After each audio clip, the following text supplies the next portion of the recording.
والصلاة والسلام على أشرف الأنبياء والمرسلين وعلى آله وأصحابه أجمعين أما بعد فقال الشيخ رحمه الله تعالى ونفعنا الله بعلومه وعلومكم وعلوم مشايخنا وعلوم سلفه الصالحين في الدارين آمين. أقول قال العبد شيخ الله بن حفيظ أحمد حدثنا فضيلة الشيخ مولانا شيخ الرحمن حفظه الله تعالى وبسند متصل منا إلى أمير المؤمنين في الحديث أبي عبد الله محمد بن إسماعيل بن إبراهيم البخاري الجوفي رحمه الله تعالى باب إسلام سلمان الفارسي رضي الله عنه وبه قال حدثني حسن بن عمرو بن شبيب قال حدثنا معتمر قال أبيها قال وحدثنا أبو عثمان عن سلمان الفارسي رضي الله عنه أنه تداخله بما أشرف من ربه إلى ربه وبه قال حدثنا محمد بن يوسف البيكندي قال حدثنا سفيان عن عفيان بن عثمان قال سمعت سلمان يقول هل الله والهدى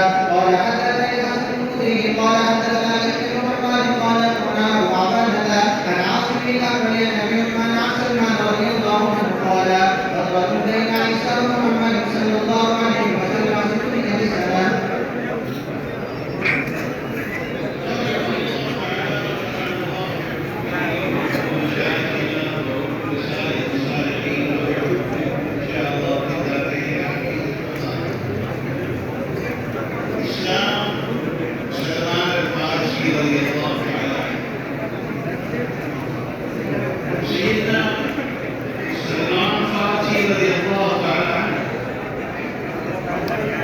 इनके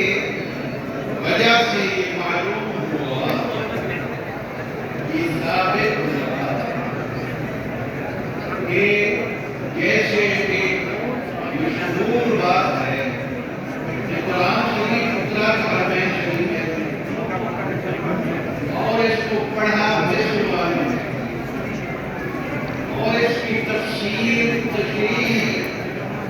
और इसको समझा और समझाया